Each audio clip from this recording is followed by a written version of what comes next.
নমস্কার। হ্যালো ডাক্তারবাবু অনুষ্ঠানে আপনাদের আরও একবার স্বাগত জানাই। আজকে আমরা আলোচনা করব আমাদের শরীরের সবচাইতে স্পর্শকাতর অঙ্গ চোখ নিয়ে। চোখ আছে বলেই পৃথিবী এত সুন্দর, জীবন এতটা অর্থপূর্ণ। চোখ খালি আমাদের মনের দরজা নয়, চোখ দিয়ে আমরা দুঃখ, স্বপ্ন, ভালোবাসা কত কিছুই না অনুভব করি। যেমন ধরুন মায়ের মুখের স্নেহ, ছোট্ট শিশুর নিষ্পাপ হাসি বা প্রকৃতির এই অনন্ত সৌন্দর্য সব কিছুই কিন্তু ধরা পড়ে আমাদের এই দুটো চোখের ছোট্ট ফ্রেমে। তাই চোখের যত্ন আমাদের নিতে হবে এবং আমাদের সম্মান জানাতে হবে এই অনন্য উপহারকে। তাই আর দেরি না করে এগিয়ে যাচ্ছে আমাদের আলোচনায়। আমাদের আলোচ্য বিষয় হলো অন্ধত্ব দূরীকরণ। আমার সাথে স্টুডিওতে রয়েছেন বিশিষ্ট চক্ষুরোগ বিশেষজ্ঞ ডক্টর কে.পি. বৈদ্য এবং ডক্টর জয়াংশু সেনগুপ্ত। নমস্কার। দূরদর্শনে আপনাদের স্বাগত জানাই। নমস্কার। এবং অবশ্যই আছেন আপনারা আমার দর্শক বন্ধুরা। একটু পরে আপনারা চাইলে আমাদের সরাসরি ফোন করতে পারেন স্ক্রিনে যাওয়া নম্বরে এবং আপনাদের জিজ্ঞাসা আমাদের কাছে রাখতেই পারেন। প্রথমেই ডক্টর বৈদ্য আপনার কাছে যাই, যেটা জেনে নেব যে চোখের মৌলিক গঠনটা যদি আমাদের একটু বুঝিয়ে বলেন তাহলে বাকি রোগগুলো বোধহয় বুঝতে আমাদের সুবিধে হবে। প্রিয় দর্শকবৃন্দদের আমার নমস্কার জানাচ্ছি। তো প্রথমেই শুরু করছি যে আমাদের চোখের মৌলিক গঠন নিয়ে। চোখ ঠিক আমাদের একটি ক্যামেরার মতো, বা অন্যথায় আমরা যেরকম সবারই সিনেমা হলে সিনেমা দেখার অভিজ্ঞতা আছে, যেখানে আমাদের পেছন থেকে একটা প্রজেক্টর থাকে, যেটা সাধারণত যে সাদা পর্দা তাতে ছবিটা ফেলা হয়। তো চোখের এই জিনিসটা প্রজেক্টরের যে কাজটা করে থাকে সেটা হচ্ছে এই যে অংশটার সামনে আমরা যেটাকে মণি বলে থাকি বা কর্নিয়া এবং লেন্স, এই দুজনে মিলে প্রজেক্টরের কাজটা করে থাকে এবং এরা আলো ফেলে পেছনে যে আমাদের চোখের তিনটে লেয়ার থাকে। বাইরে আমরা যেটা বলি সাদা অংশ বা স্ক্লেরা, বা তার মাঝখানে থাকে কৃষ্ণমণ্ডল বা কোরয়েড, আর ভিতরে থাকে একটি রেটিনা। এই রেটিনাটা হচ্ছে সিনেমার সাদা পর্দার সমতুল্য। এখানেই আপনার সমস্ত ছবিগুলো তৈরি হয়। এই আলোর সিগন্যালটা সেটা অপটিক নার্ভের মাধ্যমে আমাদের ব্রেনে চলে যায়। ব্রেনের পেছন দিকে একটা অক্সিপিটাল রিজন থাকে, সেখানে গিয়ে লাইট ওয়েভটা কনভার্টেড হয় ইমেজে, তখনই আমরা এটা দেখতে পাই। বোঝাই গেল যে ভগবান কত সুন্দর করে, কত নিখুঁত করে আমাদের প্রত্যেকটা শিরা উপশিরা এবং চোখের মতন একটা এবং এই প্রসঙ্গে বলতে চাই, পৃথিবীতে কোনো ক্যামেরা নেই যে চোখের রেজলিউশন বা কোয়ালিটির দিক থেকে চোখের গুণগত মানে ইমেজে যে ইমেজ তৈরি হয় সেই গুণগত মান পৃথিবীর কোনো ক্যামেরাতেই আজ পর্যন্ত এটাকে অতিক্রম করতে পারেনি। সুতরাং ভগবানের অসম্ভব সৃষ্টি আমরা বলবো। আজকে আলোচনা আমরা একটুখানি বয়স ভিত্তিকভাবে এগিয়ে গেলে বোধহয় দর্শক বন্ধুদের বুঝতে সুবিধে হবে। প্রথমেই একেবারে মানে নতুন বাচ্চারা যারা জন্মেছে এবং অপরিণত যে শিশুদের সমস্যা হতে পারে সাধারণত, যাকে আমরা রেটিনোপ্যাথি অফ প্রিম্যাচুরিটি বলে থাকি, সেই রোগটা সম্বন্ধে সেটা কতটা ভয়ঙ্কর বা কী হতে পারে একটু আমাদের বুঝিয়ে বলুন। হ্যাঁ, খুব ভালো প্রশ্ন এবং গুরুত্বপূর্ণ প্রশ্ন। কারণ এখন আমাদের যে অপরিণত শিশুরা বেশি করে জন্মগ্রহণ করছে, যেটা আগেরকার দিনে অপরিণত শিশুরা জন্মগ্রহণ করত কিন্তু তারা অচিরেই মারা যেত। আমাদের এখন ইনফ্রাস্ট্রাকচার, বিশেষ করে নিকু বা আইসিইউ, পেডিয়াট্রিক আইসিইউ, এগুলো এত তৈরি হয়েছে এবং আমাদের যে পেডিয়াট্রিক ডাক্তারবাবুরা এখন 600 গ্রাম, 700 গ্রাম, 800 গ্রাম, 900 গ্রামের বাচ্চাদেরও এখন বাঁচিয়ে তুলছেন, যেটা আগে কখনোই সম্ভব হতো না। এখন পেডিয়াট্রিক ডাক্তারবাবুরা তারা তো বাঁচিয়ে তো দিচ্ছেন, কিন্তু প্রবলেমটা হচ্ছে চোখের প্রবলেমটা, সেটা কিন্তু থেকে যাচ্ছে। সেই প্রবলেমটা এখন সেটা যদি আমরা নির্দিষ্ট সময়ে চিকিৎসা না করি, সেটা বাচ্চাকে চিরতরে অন্ধত্বের পথে নিয়ে যাবে। সেটা আমি একটু দেখাচ্ছি। এই যে রেটিনোপ্যাথি অফ প্রি ম্যাচুরিটি আমরা যেটাকে বলছি, সেটা সাধারণত কম ওজনের শিশুদের হয়। যত কম ওজন বা যত নির্দিষ্ট সময়ের আগে হয়ে যাওয়া, আমরা সাধারণত 36 সপ্তাহ থেকে 40 সপ্তাহের মধ্যে আমরা যে বাচ্চাগুলো হয় সেগুলোকে আমরা পরিণত বাচ্চার মধ্যেই ধরি। এবং এই বাচ্চাগুলো যদি সাধারণত 34 উইক্সের আগে হয়ে যায় তাহলে, এবং 2.5 কেজি ওজনের কম হয়, তাদের চোখে রক্ত চলাচল করে না। যে অংশে চোখের রেটিনাতে রক্ত চলাচল করে না সেই অংশে আপনার রেটিনাতে কতগুলো অস্বাভাবিক রক্তের শিরা বা রেটিনা ছিঁড়ে যায়। আমি একটা ছবি দেখাচ্ছি। এই যে এখানে আপনারা দেখতে পাচ্ছেন, এটা যে চোখের একটা অপটিক নার্ভ বা এইটাই হচ্ছে রেটিনা। আমি একটু আগে বললাম যেখানে ছবি তৈরি হয়, এখানে একদম শেষ প্রান্ত পর্যন্ত রক্তের শিরা তৈরি হয়েছে। এইখানে একটি অপরিণত শিশুর চোখের পর্দার ছবি আমি এখানে তুলে ধরছি। সেখানে রক্তর শিরাগুলো একদম পুরো পর্দা অবধি, মানে এই পর্যন্ত আসেনি, এখানে থেমে আছে। এর ফলে কি হচ্ছে, এখানে রক্তের শিরা যেগুলো তৈরি হচ্ছে তারা অস্বাভাবিক রক্ত শিরা তৈরি হচ্ছে। এই রক্ত শিরাগুলো সেগুলো কোনো কাজেই লাগবে না এবং একটা নির্দিষ্ট সময়ের পরে সেই রক্ত শিরাগুলো থেমে যায় এবং পর্দার একটা বিশেষ, মানে অধিকাংশ অংশই রক্তশূন্য হয়ে পড়ে। এই যে আপনারা দেখতে পাচ্ছেন, এই পর্যন্ত রক্ত তৈরি হলো, বাট এর পরে কোনো রক্ত চলাচল করছে না। এর ফলে কি হচ্ছে যে যে অংশে রক্ত চলাচল করছে না এই অংশে অস্বাভাবিক রক্ত শিরা তৈরি হচ্ছে।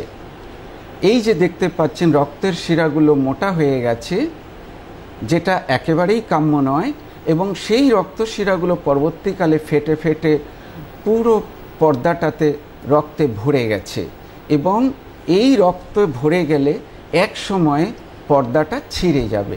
এই আমরা তখন রেটিনা ডিটাচমেন্ট বলি। এই ডিটাচমেন্ট হয়ে গেলে আর বাচ্চার পক্ষে দেখা সম্ভব নয় এবং বাচ্চার চিরতরে অন্ধত্ব হয়ে যাবে, অন্ধত্ব নেমে আসবে।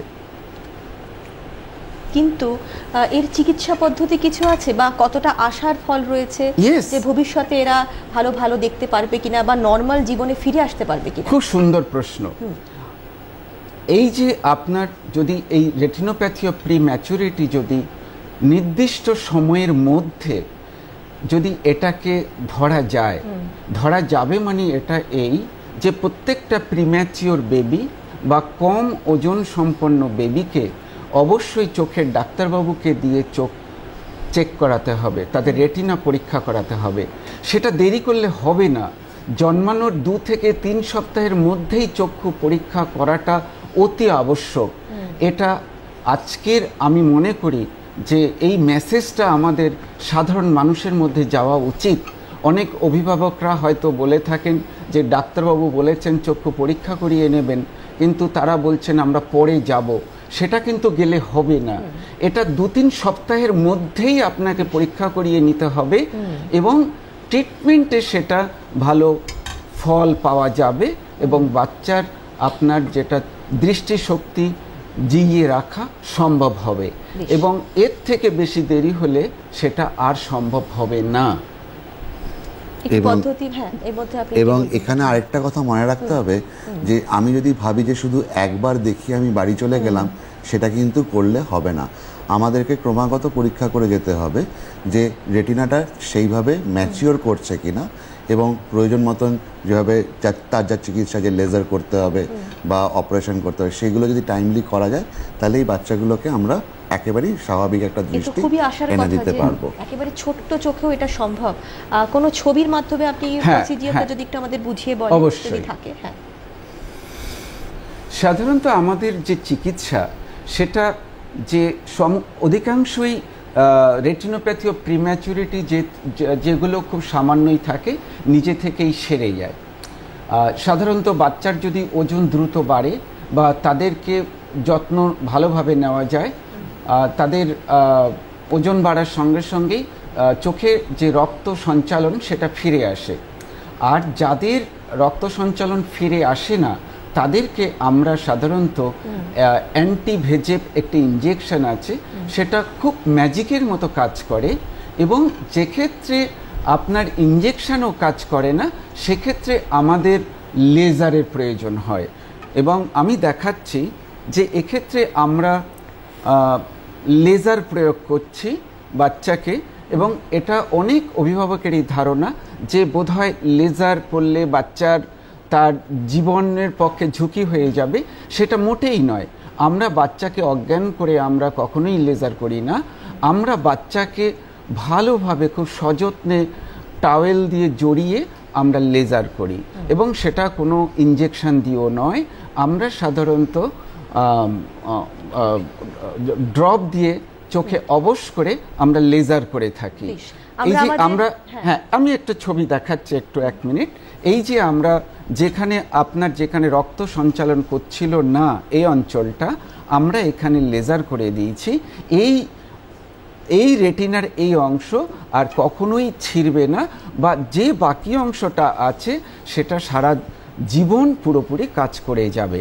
এইভাবে আমরা বাচ্চার যে দৃষ্টিশক্তি আমরা সারা জীবনের জন্য বাঁচিয়ে রাখতে পারি। বেশ, আমাদের আরও অনেক কিছু শোনার আছে, কিন্তু তার আগে একটা বিজ্ঞাপন বিরতি নিয়ে আমরা এক্ষুনি ফিরে আসছি, সঙ্গে থাকবেন। ফিরে আসছি আলোচনা পর্বে। আমরা আলোচনা করছিলাম অন্ধত্ব দূরীকরণ নিয়ে।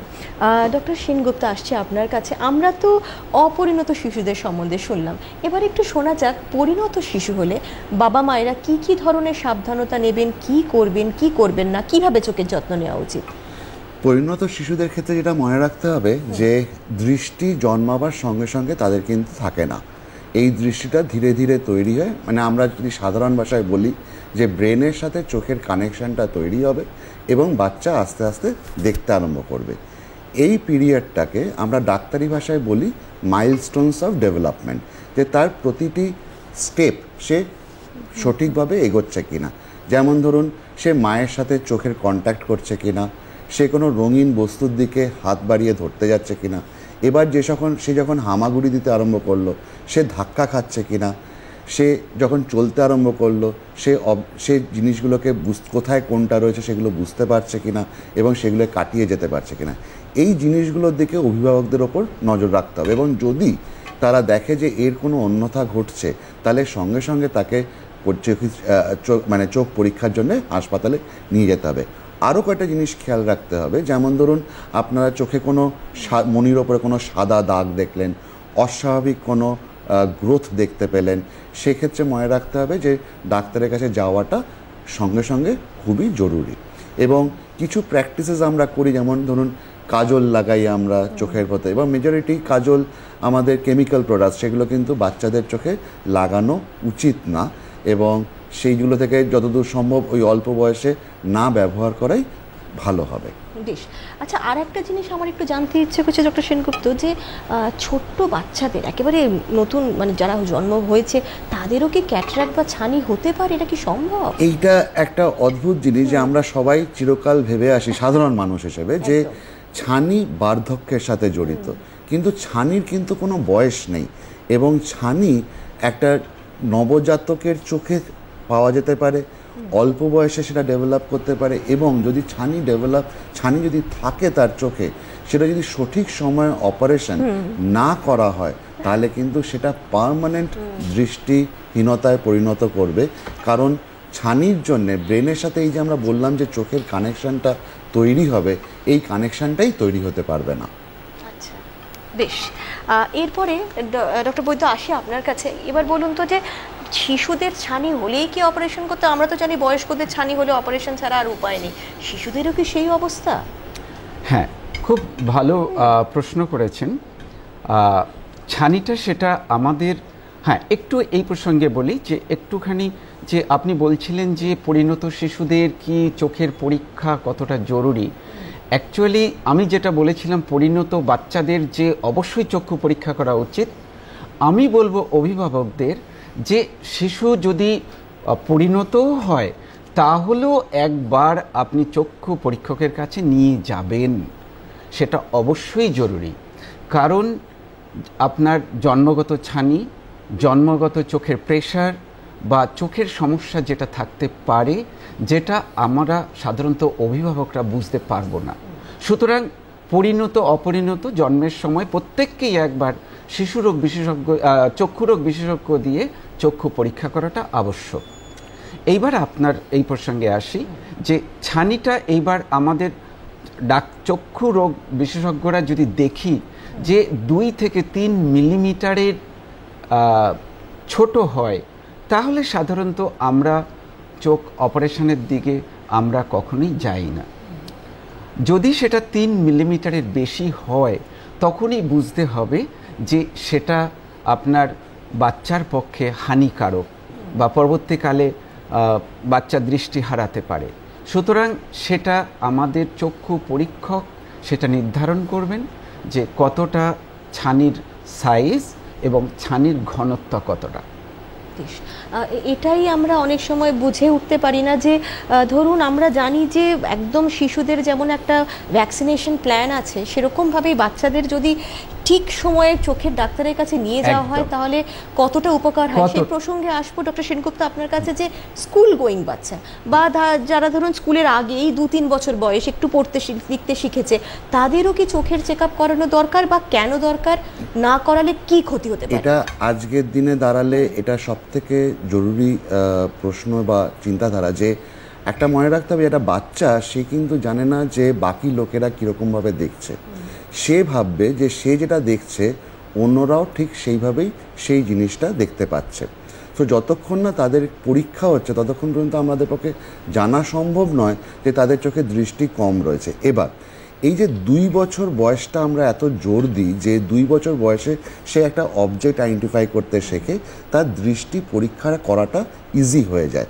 এবং যদি দেখা যায় যে সেই সময় তার দৃষ্টি কম রয়েছে, তাহলে আগামী 2-3 বছরের ভেতর আমরা চিকিৎসা করে সেই দৃষ্টিটাকে আবার ফেরত আনতে পারি। যেমন ধরুন তার চশমা লাগবে বা তাকে অন্য কোনো পদ্ধতিতে তাকে চিকিৎসা করতে হবে, যেখানে সেই বাকি দৃষ্টিটুকুন আমরা তৈরি করি। কিন্তু যদি তার বয়স পেরিয়ে যায়, তখন কিন্তু আর এই দৃষ্টি নতুন করে আমরা ফেরত আনতে পারবো না।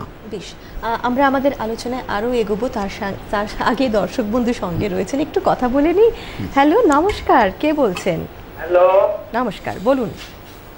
আমি দুর্গাপুর থেকে সবিতাব্রত ব্যানার্জি বলছি। নমস্কার ব্যানার্জি বাবু, বলুন আপনার সমস্যাটা কি? আমার এক ভাইপোর জন্মগত রেটিনার প্রবলেমে ভুগছে। তার নাম, রোগটার নাম বলেছে অরবিন্দ ইনস্টিটিউট মাদুরাই থেকে, যে রেটিনোটিস পিগমেন্টোসা। ওর কোনো ট্রিটমেন্ট আবিষ্কার হয়নি। সেটা আজ থেকে 12 বছর আগে আমি গিয়েছিলাম, তখন আমাকে বলেছিল মাদুরাই থেকে। তো এখন কি এর কোনো আবিষ্কার কিছু হয়েছে, আপনারা বলতে পারবেন? বেশ, আমরা নিশ্চয়ই আলোচনা করব। আর একজন দর্শক বন্ধু সঙ্গে রয়েছেন। হ্যালো, নমস্কার। হ্যালো, হ্যাঁ বলুন, কে বলছেন? হ্যাঁ, আমি মধ্যগ্রাম থেকে দীপিকা দে বলছি। নমস্কার, বলুন। আমার আপনাদের সকলকে নমস্কার। আমার কথাটা হচ্ছে, আমার প্রশ্নটা যে আমার ছানি যাতে না পড়ে, তা আগে থেকে তার কি ব্যবস্থা করব, কি কি আমরা অবলম্বন করবো যাতে ছানিটা না পড়ে? বেশ, এটা আপনি দারুণ একটা প্রশ্ন করেছেন যে কিভাবে আমরা ছানিকে আটকাবো। আর একজন দর্শক বন্ধু সঙ্গে রয়েছেন, জেনে নি সমস্যাটা। হ্যালো, হ্যালো, নমস্কার। হ্যাঁ, আমার প্রশ্নটা হচ্ছে ছানি যাতে না পড়ে তার কি ব্যবস্থা? হ্যাঁ, নিশ্চয়ই আলোচনা করব, আপনি সঙ্গে থাকুন। আর একজন দর্শক বন্ধুকে আমরা লাইনে নিয়ে নেব, তারপর সবকটা প্রশ্ন একসাথে ডাক্তারবাবুরা উত্তর দেবেন। হ্যালো, নমস্কার। হ্যালো হ্যালো, বলুন, শুনছি। হ্যাঁ, আমি মহেশতলা থেকে শঙ্করনাথ মন্ডল বলছি। হ্যাঁ, আমার 2004 থেকে 2004 থেকে ডাক্তার দেখাচ্ছি। তো উনি ওই টিয়ার ড্রপ দিয়েছিল, আর আয়োবেট দিয়েছি, আর ডিমাটেলেস, এইগুলো আমি লাগাই। ঠিক আছে, আপনার কি সমস্যাটা হচ্ছে, আপনার কি ধরনের রোগ আছে বা চোখের প্রেসার কত, এই ধরনের? এটা কি গ্লুকোমার টেন্ডেন্সি? বেশ বেশ, নিশ্চয়ই আমরা আলোচনা করব। আরও একজন বহু দর্শক বন্ধু আমাদের অনুষ্ঠান শুনছেন, তারা অনেকেই অপেক্ষা করছেন। আর একটা লাইন নিয়ে নেব। হ্যালো, নমস্কার। হ্যালো, নমস্কার। আপনাদের সবাইকে আমার নমস্কার। আমি মুর্শিদাবাদ থেকে অনিতা সান্যাল বলছি। আমার বয়স হচ্ছে 51+। আমার যে প্রবলেম সেটা হচ্ছে যে আমার চোখে এমন কিছু পাওয়ার নেই, কিন্তু চশমা পরলে চশমার সাইড কাছে একটা লাইট রিফ্লেকশন হয়, যাতে আমি চশমাটা চোখে রাখতেই পারি না। এটা সামনে থেকে যতটা না হয় সাইড থেকে হয়, মানে এতটাই লাইট রিফ্লেকশন যে মনে হয় যেন চোখ পুড়ে গেল। আমি কোনোভাবে চশমা রাখতে পারছি না। এটা আমার 3 বছর ধরে হয়েছে। আমি অনেক ডক্টর দেখিয়েছি, কিন্তু তারা ঠিক ধরতে পারেনি। মানে আর একটা হচ্ছে আমার চোখে খুব ডিসচার্জ হয়, মানে সেটা মানে সেই ছোটবেলা থেকেই, সেটা খুব বেশি করে হতো, এখন একটু কম, মানে একটু মানে নিশ্চয়ই আলোচনা করব। আপনি খুব সুন্দর করে খুব সংক্ষেপে আমাদের বলেছেন। প্রথম প্রশ্নে যাই ডক্টর বৈদ্য আপনার কাছে। উনি রেটিনাইটিস পিগমেন্টোসা সম্বন্ধে জানতে চেয়েছেন, একটু যদি অল্প কথায় বলেন। রেটিনাইটিস পিগমেন্টোসা রোগটি হলো যে আমাদের যেখানে ছবি তৈরি হয় বা আমরা যেটা সিনেমাতে যেরকম সাদা পর্দা থাকে, আমাদের চোখে যে পর্দা থাকে, ইয়েলো একটা পর্দা থাকে, সেটা আমি আগে বলেছি। সেই পর্দাতে কালো কালো ছোপ ছোপ হয়ে যায়। এই কালো কালো ছোপ ছোপ তৈরি হয়ে গেলে এটা কোনো ওষুধ আমরা আজ পর্যন্ত, বিজ্ঞান এখনো পর্যন্ত কোনো মেডিসিনে সেটাকে সারাতে পারে না, বা এখনো পর্যন্ত কোনো আপনার রিপ্লেসমেন্ট, যেটা আমরা রেটিনা রিপ্লেসমেন্ট করতে পারি, বিজ্ঞান এখনও সেই পর্যন্ত এগোয়নি। আমরা এখন যেটা একটা চলছে বায়োনিক আই, সেটা একটা চিপ চোখের মধ্যে ঢুকিয়ে দেওয়া হয়, সেইটার এখনো পর্যন্ত সেটা আপনার মানে আমাদের ক্লিনিক্যাল ট্রায়ালেই রয়ে গেছে। সেটা অ্যানিমেলদের উপরে ট্রায়াল দেওয়া হচ্ছে, কিন্তু মানুষের উপরে এখনো পর্যন্ত সেটা প্রয়োগ করার সময় হয়ে আসেনি বা সেই পর্যন্ত এগোয়নি। সেখানে শুধু আলোটুকু বোঝা যাচ্ছে। যারা পুরো দৃষ্টি হারিয়ে ফেলেছেন তারা শুধু আলো আছে কি নেই সেটুকুই বুঝতে পাচ্ছেন। সুতরাং বিজ্ঞান ওইটুকুই এগিয়েছে। প্র্যাকটিক্যালি এখনো পর্যন্ত রেটিনাইটিস পিগমেন্টোসার সাকসেসফুল চিকিৎসা এখনো বোঝাই যাচ্ছে যে বিজ্ঞানের কাছে কিছু জায়গায় বিজ্ঞানের হাত পা বাঁধা রয়েছে। দ্বিতীয় প্রশ্নে যাচ্ছি ডক্টর সেনগুপ্ত, যে সত্যি কি ছানি আটকানো সম্ভব? এটা আমরা বোধহয় সবাই চাই যে ছানি যদি আটকে যাওয়া যায়, কিন্তু এটা একটা বয়সজনিত পরিবর্তন। বয়সটাকে যদি আমরা আটকাতে সেই বয়সটা যেদিন আমরা আটকাতে পারবো সেদিন আমরা ছানিও আটকে দিতে পারবো। একদমই তাই। আর একজন বলুন। তবে এই প্রসঙ্গে একটু আমি সংযোজন করছি যে আপনি যদি সুষম খাদ্য খান এবং যদি কোনো মেডিসিন, বিশেষ করে স্টেরয়েড জাতীয় যদি কোনো ওষুধ আপনি খান, বা সেগুলো একটু অ্যাভয়েড করতে হবে। আর আপনি যেগুলো অ্যান্টিঅক্সিডেন্ট সেগুলো আপনি সুষম খাদ্যেই পাবেন। সুতরাং এগুলো যদি আপনি খান বা আপনি স্টেরয়েড জাতীয় ওষুধ অ্যাভয়েড করেন, তাহলে হয়তো ছানি খানিকটা বিলম্বিত হবে। সেক্ষেত্রে ডক্টর সেনগুপ্ত আর একজন ভদ্রমহিলা যে সমস্যাটা বললেন যে চোখে গ্লেয়ার হচ্ছে চারিদিকে, এইটা হচ্ছে গিয়ে এটা আমার মনে হয় উনি যে চশমাটা ব্যবহার করছেন বলছেন, এবার যদি খুব হাই পাওয়ারের চশমা হয় তাহলে চশমার বাইরের দিকটা পুরু হয়ে যায় এবং তখন ওটা প্রিজমের মতন কাজ করে। সেই প্রিজমের জন্য লাইটের রিফ্র্যাকশন যেটা হচ্ছে, মানে লাইট যেভাবে বেন্ড করে যাচ্ছে, তার জন্য ওই রকম একখানা উনি লাইট দেখতে পাচ্ছেন। আমার যেটুকুন শুনে মনে হলো যে অপটিক্যাল শপে যেখান থেকে উনি বানিয়েছেন সেখানে যদি একটু ফ্রেমটাকে আরেকটু বড় করে নেন, যাতে সেটা চোখের বাইরের দিকে চলে আসে ফ্রেমটা, তাহলে ওই প্রিজম এফেক্টটা বাইরের দিকে চলে যাবে এবং ওনার হয়তো কিছুটা আর সুবিধা একজন হতে দর্শক পারে। বন্ধুর সমস্যা আমরা ঠিক মতন বুঝলাম না, উনি কিছু ওষুধের নাম বললেন, সেজন্য আমরা সেটা যেহেতু বুঝতে উনি কিছু পারিনি, উনি গ্লকোমা গ্লকোমা, উনি ব্যবহার গ্লকোমা করছেন। রোগেই ভুগছেন, অতএব যেটা ওনাকে ওনার- গ্লকোমা চিকিৎসা করালেই মনে হয় উনি হ্যাঁ, ভালো ওনার সাথে পাবেন। ওনাকে। আমরা আমাদের পুরনো আলোচনায় ফিরে যাই, এরপরে আসি স্কুলের বাচ্চাদের সমস্যায়। স্কুলের বাচ্চাদের এখন নতুন একটা আলোচনা আমরা বারবার কথা শুনে আসছি, মায়োপিয়া। মায়োপিয়া কি ধরনের রোগ বা তার চিকিৎসা কি, কেন হয়, এটা কি সত্যি খুব ভয়ের? কি আপনার মত? মায়োপিয়া হচ্ছে গিয়ে, দেখুন আমাদের চোখের যখন গ্রোথ হচ্ছে, আমাদের চোখ 3টে স্টেজে থাকতে পারে।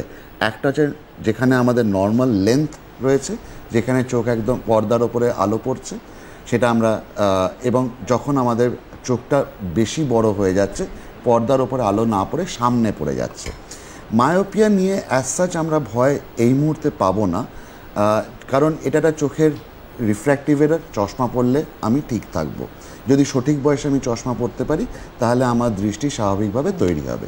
কিন্তু দেখা গেছে একটা জিনিস, যে এই মায়োপিয়ার সাথে বয়সকালে পর্দা, যেহেতু আইবলটা বড় হয়ে যাচ্ছে, তাই পর্দার ওপর টান পড়ে কিছু বাইরের দিকে কিছু উইক এরিয়াস বা তৈরি হচ্ছে, যেখান থেকে পর্দাটা ছিঁড়ে যেতে পারে। এবং সেই সময় যদি তাকে আমরা যেমন বলছি রেটিনাল হোল, এবং ভবিষ্যতে সেখান থেকে একটা ডিট্যাচমেন্ট অবধি আমরা যেতে পারি।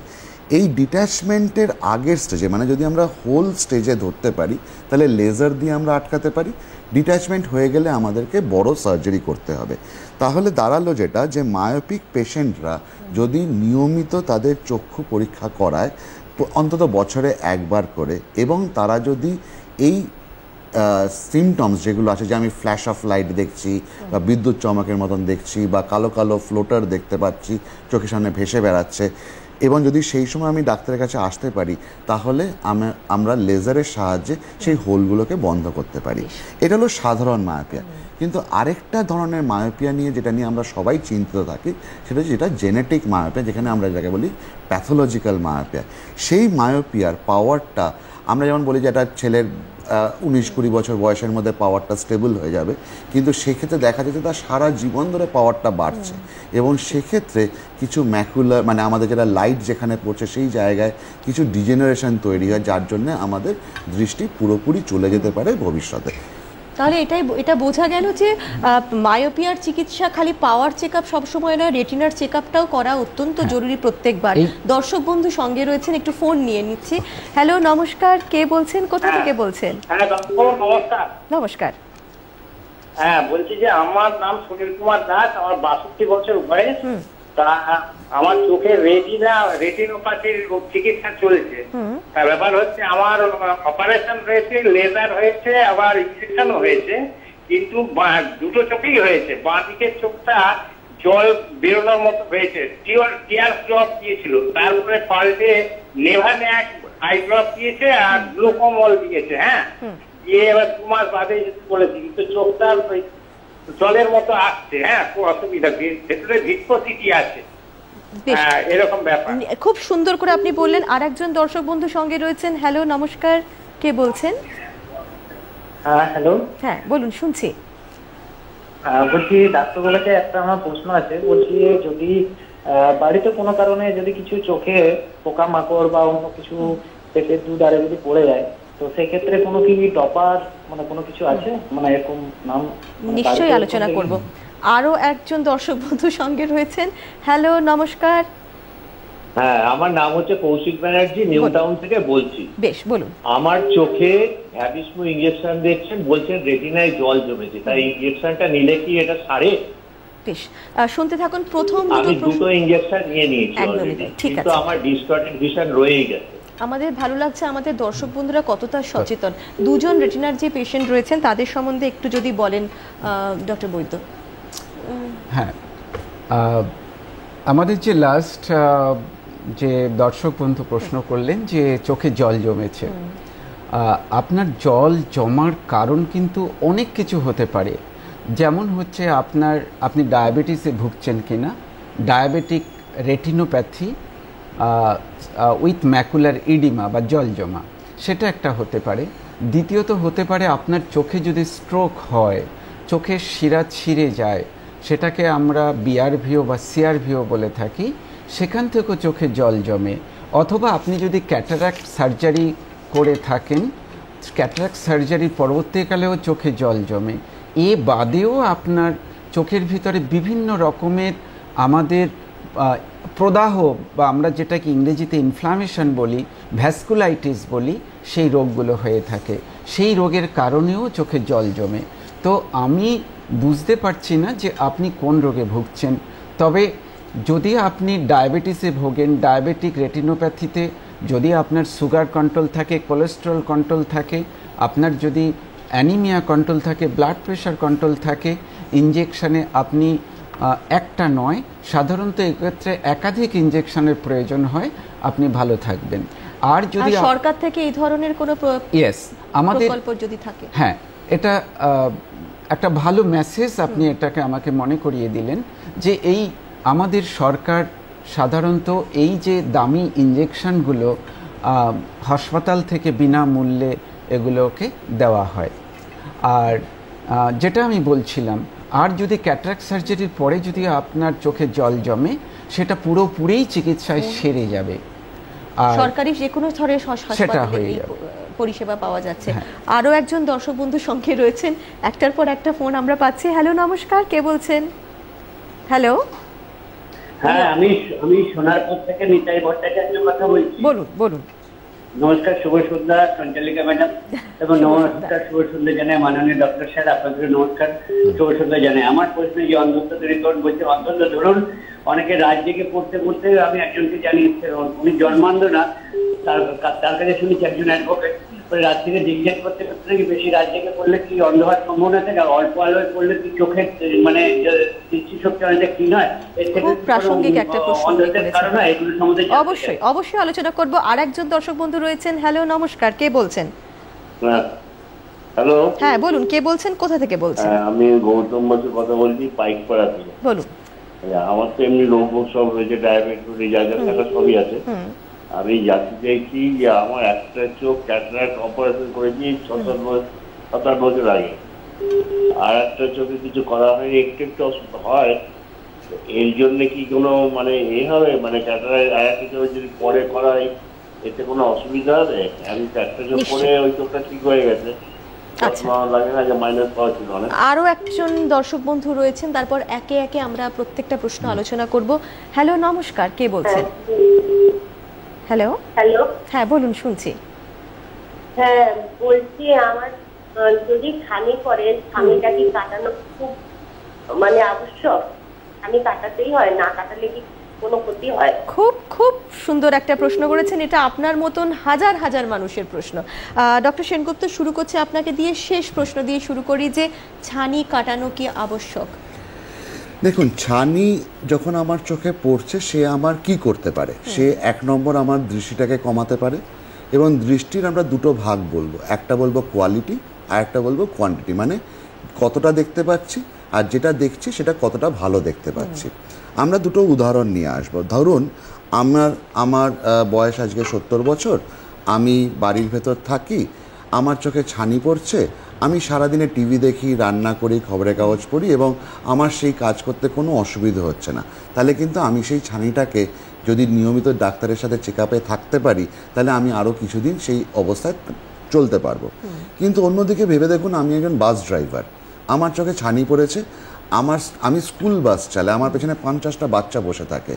সেক্ষেত্রে যদি আমার চোখে ছানি পড়ে এবং যদি সেই গাড়ির হেডলাইট হোক বা রাস্তায় আমি যদি দেখতে না পাই, তাহলে আমার কিন্তু টলারেন্স ছানির প্রতি মারাত্মক কমে যাবে এবং আমাকে খুব অল্প ছানি অবস্থায় অপারেশন করতে হবে। সো এই যে দৃষ্টির প্রয়োজনীয়তা, এই দৃষ্টির প্রয়োজনীয়তা একান্ত ব্যক্তিগত, এবং সেই প্রয়োজন অনুযায়ী তাকে ছানি অপারেশন করতে হবে।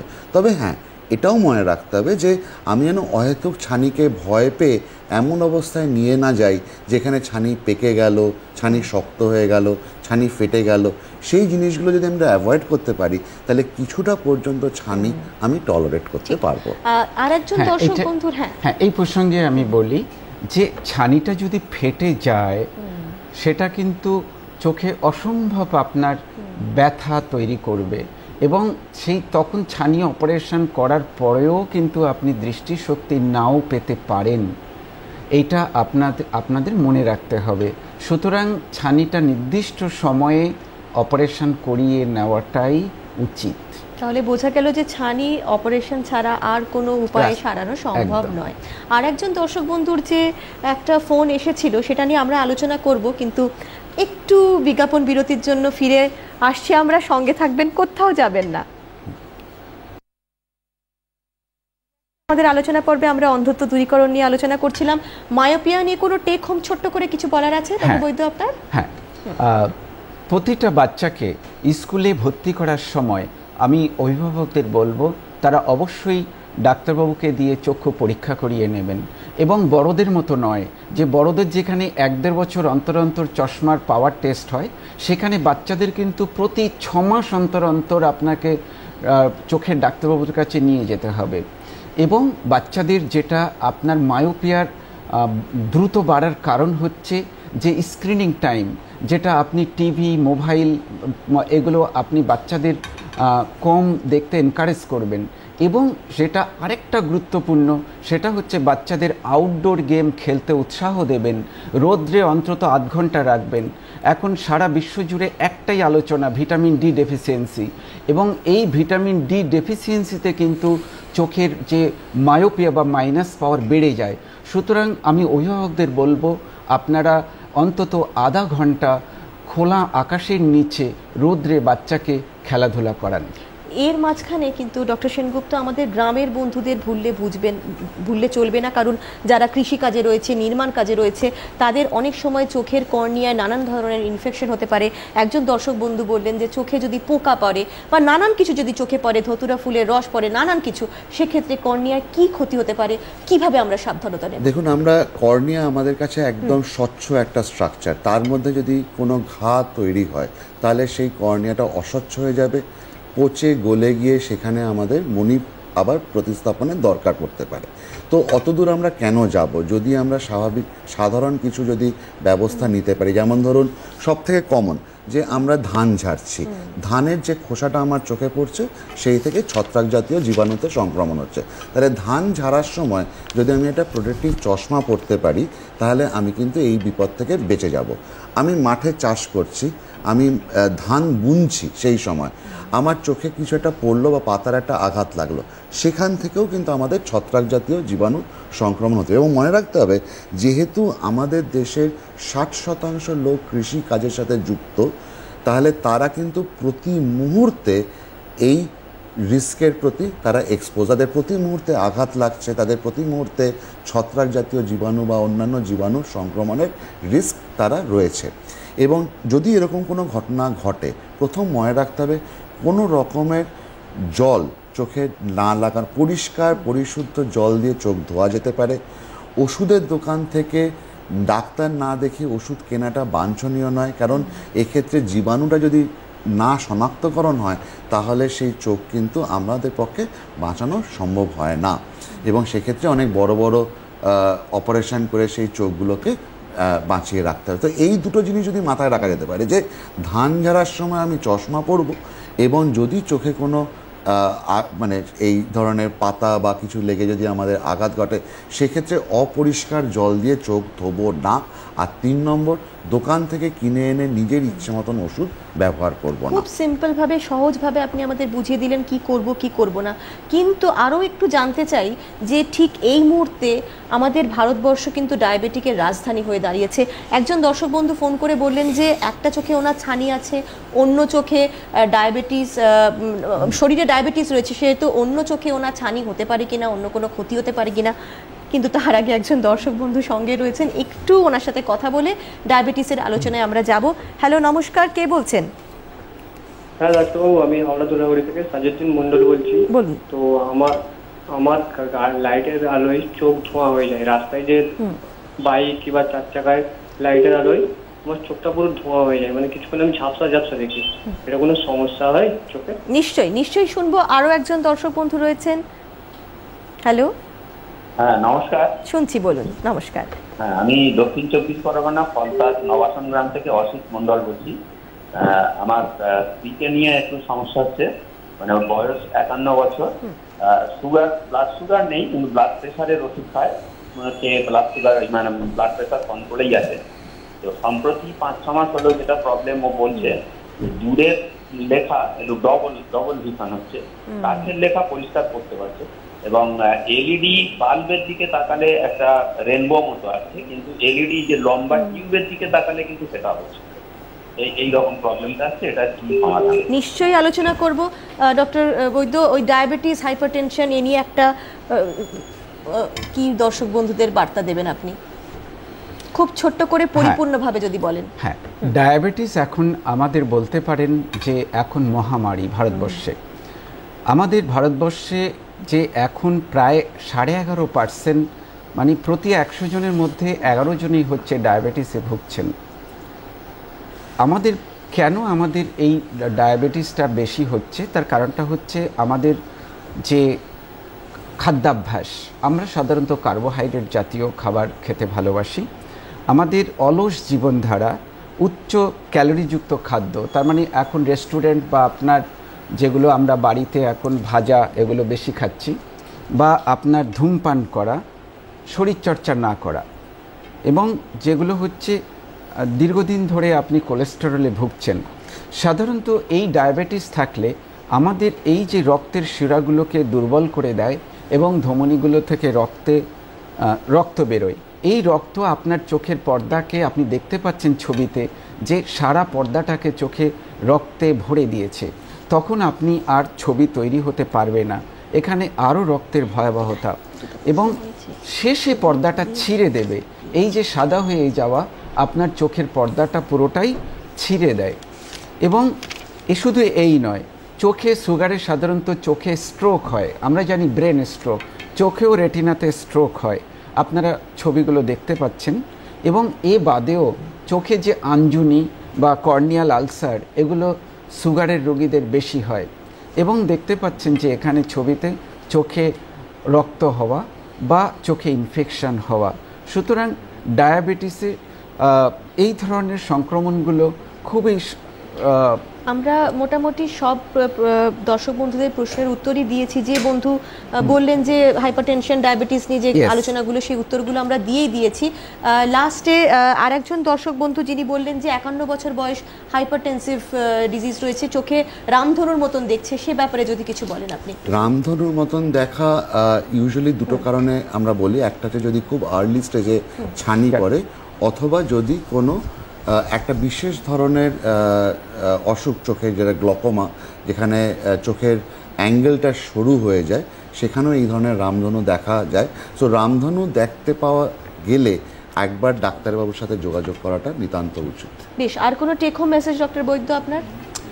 হ্যাঁ, ডায়াবেটিসে যেটা আমার লাস্ট একটুখানি বলার ছিল, যে নিয়মিত শরীরচর্চা, ধূমপান না করা, নিয়মিত HbA1c, এবং বাড়ির অন্যান্য সদস্যদের আপনারা পরীক্ষা করান। এবং সাধারণত ট্রিটমেন্ট, যে আপনার যদি সুগারে ভোগেন, অন্তত 6 মাস থেকে 9 মাস অন্তর অন্তর চোখের ডাক্তারবাবুকে দিয়ে রেটিনাটা পরীক্ষা করিয়ে নেবেন। আপনার কোনো সমস্যা না হলেও তাহলেই আপনি চোখের অন্ধত্ব, ডায়াবেটিস জনিত অন্ধত্ব থেকে বাঁচতে পারবেন। খুব সুন্দর করে আজকে কিন্তু আমরা অনেক চোখের রোগের সম্বন্ধে জানলাম, তাদের প্রতিকারের সম্বন্ধে জানলাম। দূরদর্শনে আসার জন্য আপনাদের অসংখ্য ধন্যবাদ। অবশ্যই আমাদের চোখের যত্ন নিতে হবে, নিয়মিত চোখের পরীক্ষা করাতে হবে, এবং এই আশা নিয়ে আজকের অনুষ্ঠান এখানেই শেষ করব, যে চোখের আলোয় ভরে উঠুক আমার, আপনার, আমাদের প্রত্যেকের চলার পথ। ভালো থাকবেন। নমস্কার।